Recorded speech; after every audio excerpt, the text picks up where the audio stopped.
हजरत सैयदना उमर फारूक, सब बोलिए रदी अल्लाह ताला। हजरत उमर फारूक रदी अल्लाह ताला का मुबारक जमाना है। हजरत उमर ने फौज भेजी ईरान के हुक्मरान के साथ जिहाद करने।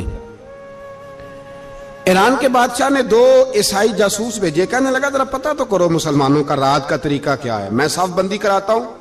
वो सारी रात साफ बंदी कराता रहा। 2 जासूस आए मुसलमानों की मालूमात करने। मालूमात करके जब वापस गए तो हजरत उमर फारूक रदी अल्लाह ताला अन्हु के सिपाहियों को देखा, गौर से पलटे। तो बादशाह कहने लगा क्या हाल देख के आए हो? कहने लगा सारे मुसल्ले पे बैठे हुए, जितने घंटे हम वहां रहे हैं मुजाहिदीन मुसल्ले पे रहे हैं, यूं लगता है जैसे उनका दुनियादारी से कोई ताल्लुक। और कहने लगे बादशाह कोई ऐसी ताकत है जिसको वो बुला रहे थे, कोई ऐसी कुव्वत है जिसको वो पुकार रहे थे। हमें भी वहां खड़े होकर महसूस होता था कि हां कोई है जो आ जाएगा इनकी मदद के लिए, कोई है जो पहुंचेगा इनकी मदद करेगा। ईरान का बादशाह कहने लगा मुझे समझ आ गई है, वो जिस्म की ताकत से ही नहीं लड़ते, वो कोई गैबी ताकत है जिससे वो लड़ते।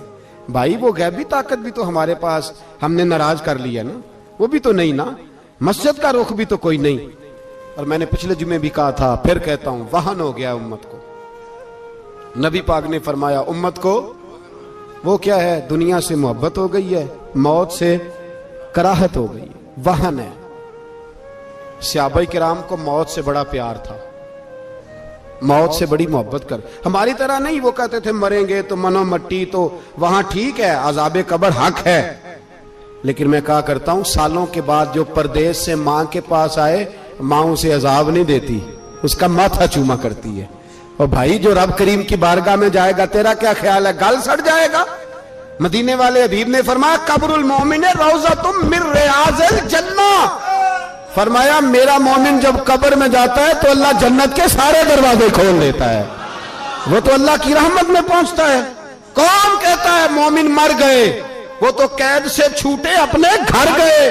कौन कहता है कब्र में अजाब है तो सिर्फ अजाब ही है, हाँ मुजरिम को सजा मिलेगी, लेकिन मोमिन हमेशा जहन्नम में, वो बेलाखिर जन्नत में जाएगा, बेलाखिर जन्नत में जाएगा। और किसी दरवेश ने बात की, वो करके चले गए, बर कमाल ही कर गए। कहने लगे दोज़ख में मैं तो क्या, मेरा साया ना जाएगा, क्योंकि रसूल पाक से देखा ना जाएगा। नबी पाक सैयद आलम अलैहिस्सलाम के गुलाम तो देखो ना, सारी जिंदगी उमर फारूक, बुखारी पढ़ो तो सही, सारी जिंदगी उम्र हर नमाज के बाद कहते थे अल्लाह मरजुकना शहादतन फी सबीलिक, अल्लाह बिस्तरे पे मौत ना देना, मौत मुझे शहादत की देना। हजरत सैयदना मौला अली शेर खुदा करम अल्लाह ताला वजहुल करीम सारी जिंदगी कहते रहे अल्लाह अली ने मैदान में उम्र गुजारी है, इसे शहादत की मौत अता फरमा। ओ भाई ये तो शहादतें मांगने वाले। हजरत इमाम हुसैन मैदान करबला में खड़े थे, शिमर कहने लगा हुसैन तेरी चारों जानिब मौत है। तो आप फरमाने लगे तुझे अभी हमारा पता ही नहीं, मौत से तो हमारा प्यार चलता है। और फरमाया ये शहादत तो हमारा पीछा करती है, पहुंच जाती है जहां हम होते हैं, मौत से डरा रहा है। मुसलमान का मरने को दिल नहीं करता, वरना वो इतनी बड़ी कोठी में कौन रहेगा। मरने को दिल इसलिए नहीं करता कि वो जो 6 करोड़ 10 करोड़ डॉलर लूट के रखे, मर गए तो खाएगा कौन। वो फकीर फाका मस्त थे, उनका घर ही कोई नहीं था, उनके बैंक बैलेंस ही कोई नहीं थे। वो कहते थे घर हमारा है, वो जो हमारे रब ने तैयार किया हुआ है, हमारा बैंक बैलेंस है, वो जो हमें जन्नत में जाके मिलेगा। उनका तो ये खाता ही कोई नहीं था, इसलिए वो शहादत की। हजरत उमर बिन जमू रदी अल्लाह ताला अन्हु मैदाने ओहद में 4 बेटे लेके आए। कितने बेटे बोल के बताए? 4 बेटे लेके उमर बिन जमू आए, और खुद एक टांग से लंगड़े से आप ही है, टांग छोटी है। हुजूर के सामने खड़े हुए कहा महबूबा मेरे 4 ही थे, मैं 4 ही ले आया हूं, कबूल कर ले। तो हुजूर ने फरमाया तू क्यों तलवार ओढ़े आया है, ये तूने क्यों गले में असला डाला हुआ है? कहा या रसूलल्लाह मैंने भी तो जाना है ना। तो हुजूर ने फरमाया 4 बेटे जो हैं। तो हजरत उमर बिन जमू ने बात की, सहाबा कहते हैं हम लबों से मुस्कुरा रहे थे, आंखों से रो रहे थे, क्या अजीब अंदाज है। हुजूर ने फरमाया उमर 4 बेटे जो आ गए तो तू रहने दे। तो हजरत उमर रो पड़े, कहने लगे महबूबा क्या लंगड़े जन्नत में नहीं जाएंगे? क्या हुजूर मैं लंगड़ा हूं तो मेरे लिए जन्नत कोई नहीं?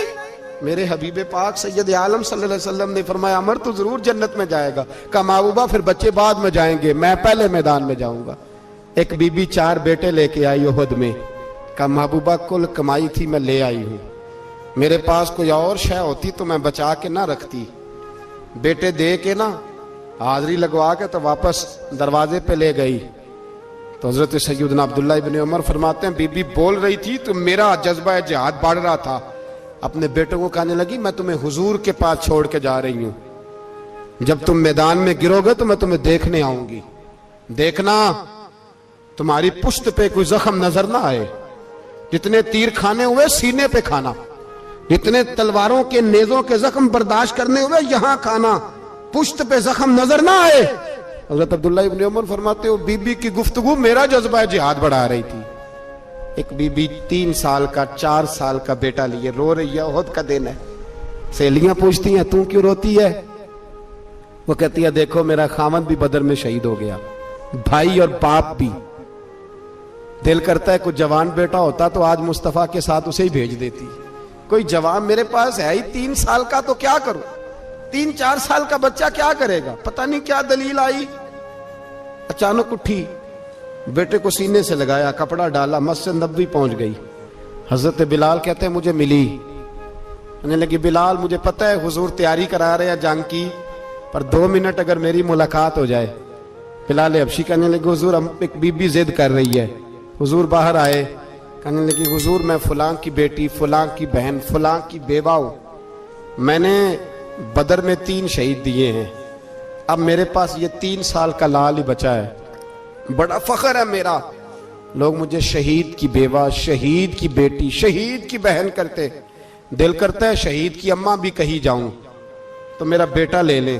सैयदना बिलाल कहते हैं हुजूर मुस्कुराए, कहने लगे ये 3 साल का नौनिहाल क्या करेगा? कहते हैं अम्मा का अजीब जज्बा है। कहने लगी महबूबा सुना है असला भी थोड़ा ही है, ढालें ज्यादा कोई नहीं, मेरा बेटा साथ रख लें, जब आपकी तरफ कोई तीर आया ना तो मेरा बेटा ढाल के तो इसको ढाल बना के आगे कर देना। महबूबा ढाल तो बन ही सकता है ना। हजरत बिलाल फरमाते हैं मुस्तफा करीम ने फरमाया जा मैंने कबूल किया, कयामत के दिन बेटा घर ले जा, जब तेरा नाम पुकारा जाएगा तो शहीद की अम्मा कह के पुकारा जाएगा, जा तू घर ले जा। कहते हैं चलते चलते एक गरीबनी और आ गई, इतनी सी अट्टी बान की, इतनी सी। बिलाल हुजूर से मुलाकात हो जाएगी, नबी पाक आ गए तो कहा महबूबा ये गलबा इस्लाम में मेरा भी हिस्सा डाल ले। हुजूर ने फरमाया ये क्या है? कहने लगी हुजूर खामद फौत हो गया, औलाद अल्लाह ने बेनियाजी से दी नहीं, सवेरे चरखा काट के रिज़्क़े हलाल खाती हूं, मेरे पास ना ये इतना सा बान है, एक घोड़े की लगाम बन जाएगी, महबूबा हिस्सा तो डाल जाएगा ना दीन के लिए, मेरी कबूलियत हो जाएगी। मेरे हबीब ने हाथ उठाए और दुआ मांगी, कहे अल्लाह जितना तू मैदान के मुजाहिदों को अजर अता फरमाए उतना इस गरीबनी को भी अता फरमाना, उतना इसे भी देना। भाई ये जज्बे थे, ये रंग था उम्मत मुस्लिमा का, इसलिए काफिर घर में बैठ के कांपा करता था। अब उसे पता है ये एसी वाली कार से नहीं निकल सकते, उसे पता है कि हमने इन्हें बोतल पे लगा दिया है, अब ये पेप्सी मरिंडा और ये पी के खाने के साथ तो ये मस्त रहते हैं, अब ये नहीं निकल सकते घर से, हमने इन्हें उन चीजों पे लगाया है जो इनके वजूद को खोखला कर रही, अब कैसे मैदान में निकलेंगे? वो इसलिए नहीं डरता कि वो तेरी आसाइशों, तेरी जिंदगी में आने वाली सहूलतों से आशना है। मौत बिस्तर पे भी आ जाती है, लेकिन जिसको मैदान में आती है वो सारी जिंदगी जिंदा रहता है, वो सारी जिंदगी जिंदा रहता है। भाई मरना तो है, लेकिन अगर जिंदगी दीन के काम आएगी तो अमर हो जाओगे, बच जाओगे।